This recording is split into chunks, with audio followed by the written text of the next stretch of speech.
오늘 백브리핑은 증권부의 김동화 기자가 나와 있습니다. 어서 오십시오. 안녕하십니까. 앞서 제가 간단히 미국 대선 토론회 얘기를 했는데 같이 이슈를 좀 짚어보겠습니다. 관전 포인트부터 좀 설명을 해주시죠. 맞습니다. 현재 두 후보의 지지층은 아스팔트처럼 단단히 고정되어 있습니다. 네. 이 지지율 격차도 1에서 2%포인트에 불과한데요. 네. 이에 1차 토론 직후 이 중도층의 표심이 대선 전체의 분위기를 좌우할 수 있다는 분석입니다. 실제로 미국의 한 여론조사에 따르면 이 70% 가까운 유권자가 이번 토론이 대선 승리의 중요한 요소라고 답했습니다. 앞서 앵커님이 말씀해 주신 것처럼 이번 TV 토론에서는 사전에 준비한 연설문, 메모지 등을 지참할 수 없습니다.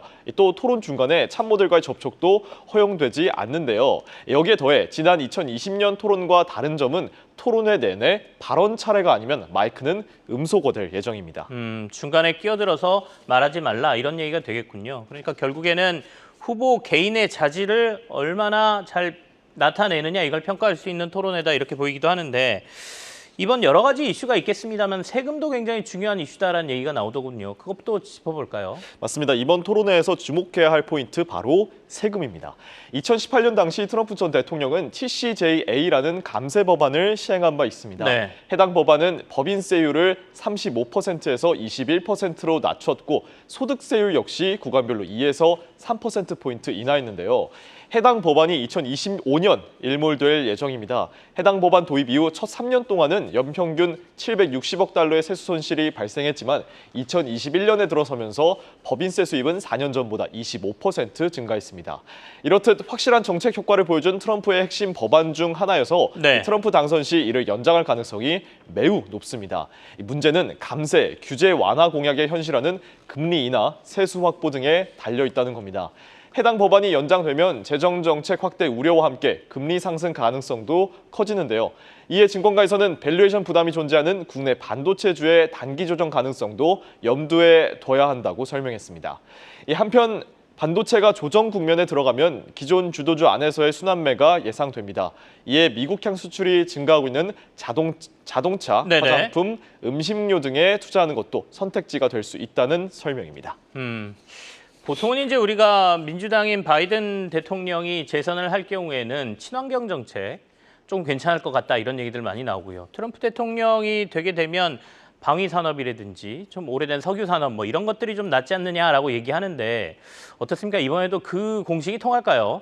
맞습니다. 해당 말씀해 주신 부분들도 이 수혜주로 묶이긴 합니다만 네. 이미 다 알고 있는 정보들이라 투자자들께서 새롭게 느끼실 만한 부분은 아닙니다. 그래서 이번 대선에 새롭게 떠오르는 수혜주들을 네. 살펴보면요. 우선 최근 들어 대마초 관련주가 바이든 수혜주로 분류되고 있습니다.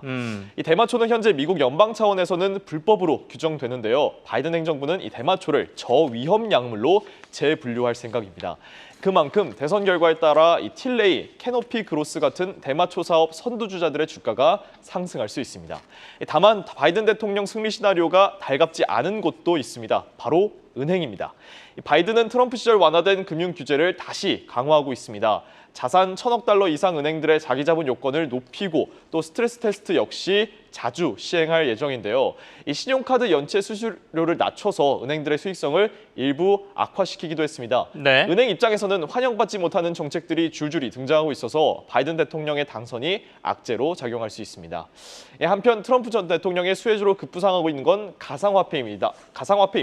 이 트럼프 전 대통령은 그간 가상화폐 규제를 완화하겠다고 강조했습니다. 실제로 이번 대선에서 트럼프 캠프는 가상화폐를 기부금 형태로 받아들이는 등 우호적인 입장을 취하고 있습니다. 네. 그가 중앙은행 디지털 화폐 CBDC에 반대하기도 하면서 또 이를 도입하지 않겠다고도 밝힌 만큼 이 가상화폐와 그와 관련된 관련주들이 새로운 트럼프 수혜주로 떠오르고 있습니다. 자, 오늘 새로 상장한 기업이군요. 첨단 금속 기업 HVM이라는 회사인데 이 회사가 어떤 회사인지부터 좀 설명을 좀 해주실까요? 맞습니다. 이 회사 설명하기 전에 일단 네. 주가 흐름 먼저 말씀을 드리면요. 네. 이 상장 첫날 HVM은 60%대 다소 아쉬운 상승세를 보여주고 있습니다. 앞서 회사는 밴드 상단을 초과하며 공모가를 확정했고 약 5조 원의 증거금을 모으기도 했는데요. 하지만 부진한 회사의 1분기 실적과 다소 높은 유통 가능 물량이 마이너스 요인으로 작용했습니다. 지난해 회사는 각각 전년 대비 17%, 210% 상승한 매출과 영업이익을 기록했습니다. 그러나 올해 1분기에 들어서면서 매출액과 영업이익 모두 크게 감소했는데요. 이 상장 후 유통 가능 물량 역시 전체의 32%여서 다소 부담스러운 수준이라는 설명과 함께 오늘의 주가 상승에 영향을 줬다는 분석입니다. 네. 자, 오늘 주가 상승과 관련된 부분 봤고 아까 제가 궁금해했던 어떤 회사인지 좀 설명해 주십시오. 맞습니다. 뒤에 보시는 이 마블 코믹스의 비브라늄 안 부럽다 화성가는 특수 금속이 이 회사를 설명하는 하나의 말인데요. 네. HVM은 첨단 금속을 생산하는 기업입니다. 고강도, 고내열성, 고청정의 금속을 만들어내는 겁니다. 쉽게 말하면 여기 마블 코믹스에 등장하는 만능 물질, 이 비브라늄 같은 물질을 설계하고 생산하는 겁니다. 네. 그간 회사의 기존 사업은 석유, 화학, 반도체에 집중돼 있었습니다. 하지만 회사는 고성장이 예상되는 우주, 항공 분야로의 사업 진출을 진행하고 있는데요. 실제로 회사는 현재 나로우와 누리호 같은 발사체 첨단 금속을 납품하고 있습니다. 또 사람들이 모두 다 알고 있는 이 글로벌 민간 로켓 개발 기업 A사에도 부품을 공급하고 있는데요. 이 회사의 첨단 금속이 로켓 발사 연속의 초고온과 우주 환경의 극저온을 모두 견딜 수 있다는 점을 활용한 겁니다. 이에 더해 하나 에어로스페이스, 카이와 다양한 공동 연구 개발을 진행하고 있는데요. 네. 아직까지 매출 비중은 석유, 화학과 같은 기존 산업이 대부분을 차지하고 있습니다. 하지만 향후 우주와 항공 사업으로의 확대를 꾸준히 늘려나갈 계획입니다. 첨단 우주 산업과 관련된 부분에 굉장히 관련이 깊겠다라는 생각도 들면서 원재료 확보도 굉장히 중요하겠다라는 생각도 드는군요. 증권가에서는 앞으로의 전망을 어떻게 합니까? 일단 이 우주 부품에는 특수 금속이 필수적입니다. 네. 실제로 앞서 언급한 글로벌 기업과의 납품은 더욱 확대되고 있습니다. 처음 납품을 시작했던 2022년 당시 이 연소기 단일 부품 소재를 납품하는 데 그쳤지만 작년부터 로켓 엔진, 프레임 등 4가지 부품 소재로 품목을 확장했습니다. 게다가 납품되는 부품 대부분이 재사용 시에 다시 사용되지 않는 부품들인데요. 공모를 통해 3천억 원 수준의 생산 물량 확보가 이루어지면 고객사 요구 물량을 더욱 원활히 생산할 수 있을 것으로 예상됩니다. 또 우주뿐만 아니라 방산, IT 등 다양한 산업에서의 수요가 늘어나고 있는 만큼 회사 전체의 가파른 실적 성장도 기대됩니다. 네. 올해는 80억 원대의 영업이익을 기록할 것으로 예상되지만 2년 뒤인 2026년에는 230억 원의 영업이익과 1,000억 원이 넘는 매출을 기록할 것으로 보입니다. 다만 네, 맞습니다. 말씀하십시오. 맞습니다. 다만 성장 가능성과 별개로 지금 당장은 눈에 보이는 숫자를 찾기 어렵다는 점, 오버행 이슈 등은 유의하셔야겠는데요. 이 회사의 1에서 3개월 보호 예수 분량은 이 전체 19% 수준으로 다소 많습니다. 게다가 기관 수요 예측에 나선 2천여 개의 기관 중 약 92%가 의무 보유 확약을 걸지 않았습니다.